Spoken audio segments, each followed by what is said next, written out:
लिए हमको अति महत्वपूर्ण कड़वी बात आपके सामने प्रस्तुत करें। अब अमेरिका है ना ईरान के खिलाफ खुले रूप से युद्ध के मैदान में उतरेगा। इसका सबसे बड़ा प्रमाण यह है कि G7 के सम्मेलन से है ना ट्रंप अधूरा छोड़कर अमेरिका वापस लौट आए और वहाँ पर कोई नई योजना बना। ठीक है, बनाई जाएगी, जो भी होगा वो तो सब साहब में आएगा। अब यहाँ पर अभी है ना पाकिस्तान द्वारा ईरान पर परमाणु बम के हमले की राजनीति भी चल रही है। उसका भी क्या आएगा क्या नहीं आएगा, और मुनीर को किस तरह से डाटा क्या क्या बयान बदले जा रहे हैं, ये भी सब कुछ हो रहा है, होता रहेगा। ये तो राजनीति चलती रहेगी। अब G7 सम्मेलन में है ना जितने भी देश थे ना सबने ईरान के साथ रहने की घोषणा कर। यानी G7 का सम्मेलन है ना ईरान के विरोध में था और वहाँ पर है ना सब इजराइल के पक्ष में नजर आए।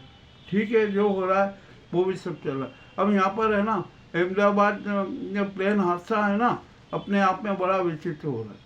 अभी यहाँ पर एक समाचार आया कि इस प्लेन को गिराने का षड्यंत्र है ना अफगानिस्तान में रहता था, उसमें पाकिस्तानी वो ये सब शरीक थे। अब इसकी भी जांच होना करेगा, अब इसकी जांच कौन करेगा, चले ये भी है। किंतु यहाँ पर तो बात दूसरी आ रही है कि प्लेन गिराने का षड्यंत्र तो है ना कुछ भारतीय लोगों का ही था, और कौन से भारतीय लोगों का था पता नहीं। इसमें जो रूपानी की है ना जो मौत हुई है ना वो अपने आप में रहस्य। और रूपानी है ना कोई एक बड़ा कांड उजागर करने वाले थे 27,000 करोड़ का, और जो नाजी सरकार के लिए बड़ा घातक होता।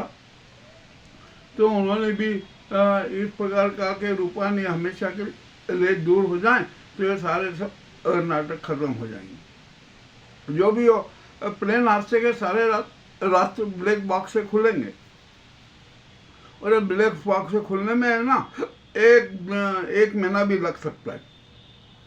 यानी अहमदाबाद प्लेन हादसा है ना दब जाएगा अन्य जांचों की तरह। जो भी हो रहा है कुछ हो रहा है, कुछ समझ में नहीं आ रहा है। अब यहाँ पर एक सवाल उठता है कि भारत में है ना ये नाजी सरकार के कितने साथी षड्यंत्र रचे गए हैं, सबका खुलासा होना जरूरी है। और इसके लिए कैसे खुलासा होगा अभी कहना मुश्किल है, मगर खुलासा तो करना पड़ेगा ना, चाहे कैसे भी हो किसी भी रूप में खुलासा करना ही पड़ेगा। अब तो जनता भी है ना इस नाजी सरकार के खिलाफ खुले रूप में कह रही है कि ये नाजी सरकार है ना ये षड्यंत्री सरकार थी। अब हमें ये नहीं चाहिए। अब 17 सितंबर के बाद क्या होगा, भारत का नया प्रधानमंत्री कौन होगा, इसके बारे में भी चर्चाएं हो रही है। अब देखते हैं कौन होगा। और हमारी निगाह में तो है ना गडकरी ही भारत के नए प्रधानमंत्री के रूप में एक अच्छा व्यक्तित्व है, होना भी चाहिए।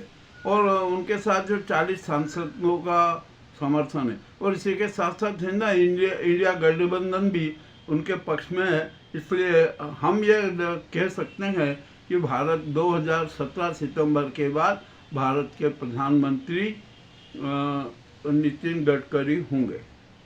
अब देखते हैं क्या होता है क्या नहीं होता। और अब तो संघ क्या है ना बारे में भी अनेक प्रकार के राज उजागर हो रहे हैं। आखिरकार संघ क्या करता है, क्यों करता है, कैसे करता है, ये कुछ समझ में नहीं आता। मैं यहाँ संघ का है ना मैं यहाँ एक ही बात कहता हूँ, और वो खुले रूप में कहता हूँ कि पंडित दीनदयाल उपाध्याय की हत्या किसने करवाई, ये राज अभी तक घिराया हुआ है। इस राज का भी खुलासा होना जरूरी है। तो कब होगा, कैसे होगा, और या होगा भी नहीं, ये भी हम कुछ नहीं कह सकते। चलिए आइए, अब संजय जोशी जी है ना वो भाजपा के राष्ट्रीय अध्यक्ष बनने वाले थे, नहीं बन पाए। और अब हम उनसे ये कहना चाहते हैं कि इस नाजी सरकार के सारे राज उजागर करो, सारे षड्यंत्र उजागर करो, क्योंकि आप भी मुक्त भोगी हो। आपके खिलाफ भी तो इन्होंने षड्यंत्र रचे हैं। गोधरा कांड का षड्यंत्र भी आपको उजागर करना है, लोया जी का भी आपको षड्यंत्र उजागर करना है, और हिरेन पंड्या जी की हत्या का षड्यंत्र भी आपको उजागर करना है। किंतु आप मौन है, ये मौन अच्छा नहीं है। आपको भी अब खुल के बात कहना चाहिए और सारे राज उजागर करना चाहिए, राष्ट्र हित में, जनहित में। चलिए ये भी बात हो गई। अब यहाँ पर है ना, बिहार में बड़ा अजीब नाटक हो गया।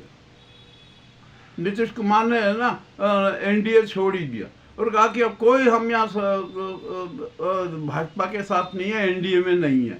वहाँ भी सत्ता परिवर्तन हो रहा है। अब यहाँ पर क्या होगा क्या नहीं होगा। और नीतीश कुमार ने इसके साथ एक बात कही कि मैं ना तो सीएम बनना चाहता, ना सीएम का प्रत्याशी हूँ, और ना मैं कोई अन्य पद भी चाहता हूँ, परंतु इंडिया गठबंधन की तरफ से है ना एक बात चढ़ाई गई है कि नीतीश कुमार को है ना भारत का उप प्रधानमंत्री बनेंगे। और यहाँ पर एक बड़ी बात हो रही है कि नीतीश कुमार ने फिर कहा है और फिर आवाज़ उठा दी है कि बिहार को विशेष राज्य का दर्जा देना ही पड़ेगा।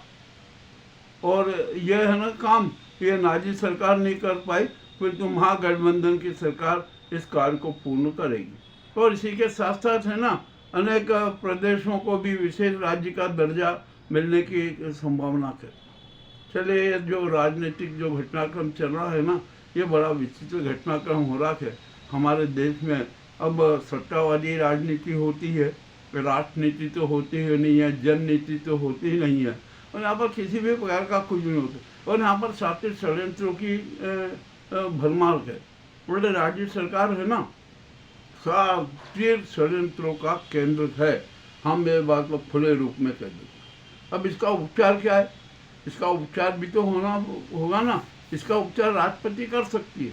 वे सबसे पहले देश में आपातकाल लगा दे, इस नाजी सरकार को बिल्कुल भंग कर दे, हटा दे, और इसकी जांच के आदेश दे दे, और केयर टेकर पीएम है ना सेना के अध्यक्ष को बना दे, उनका सहयोगी सीजेआई को बना दे। ये सब सारा का सारा राज उजागर हो जाएगी। और अब यहाँ पर है ना पूर्व सीडीएस रावत की हत्या का राज भी को खुलना चाहिए। ये भी अब जनता की बात है। अब क्या होता है क्या नहीं होता है, कैसे कैसे राज खुलेंगे कह नहीं सकते। पुलवामा 1 और पुलवामा 2 का राज भी खुलना ही चाहिए। वे आतंकी अभी तक नहीं पकड़ाए जो पुलवामा 2 को अंजाम दे चुके, उनको किसने छिपाया, वो किससे अनुबंधित रहे, इसकी भी जांच होना चाहिए। मामला अति बेहद रोचक है। देश के साथ बहुत बड़ी गद्दारी हो रही है, देश की जनता के साथ बहुत बड़ी गद्दारी हो रही है, और ये भारत के अस्तित्व के लिए और जनता के अस्तित्व के लिए बहुत बड़ा संकट है। ये जो अभी की जो ताज़ा घटना थी ना, ये हमने बताई। अब देखते हैं अमेरिका ईरान पर कितना बड़ा हमला करता है। वो तो तेहरान में कह रहा है कि तेहरान के लोग हैं ना तेहरान को खाली कर दे। भैया क्यों कर दें? और उधर नेतन्याहू कहता है कि जब तक है ना ये हमें खुमनई की हत्या न कर दे, जब तक हम किसी प्रकार का युद्ध विराम नहीं करेंगे और न हम हमले रोकेंगे। ठीक है, आप हमले मत रोकिए, ईरान आप पर क्रूर हमले करते रहेगा। और जब जिस दिन है ना ये इजराइल तहस नहस हो जाएगा, उस दिन अपने आप युद्ध विराम हो जाएगा। ठीक है, ये जो बातें जो अभी ताज़ी घटना थी ना, वो हमने आपके सामने रखी। आपको कैसी लगी हमें अवश्य बताएं। बहुत बहुत धन्यवाद।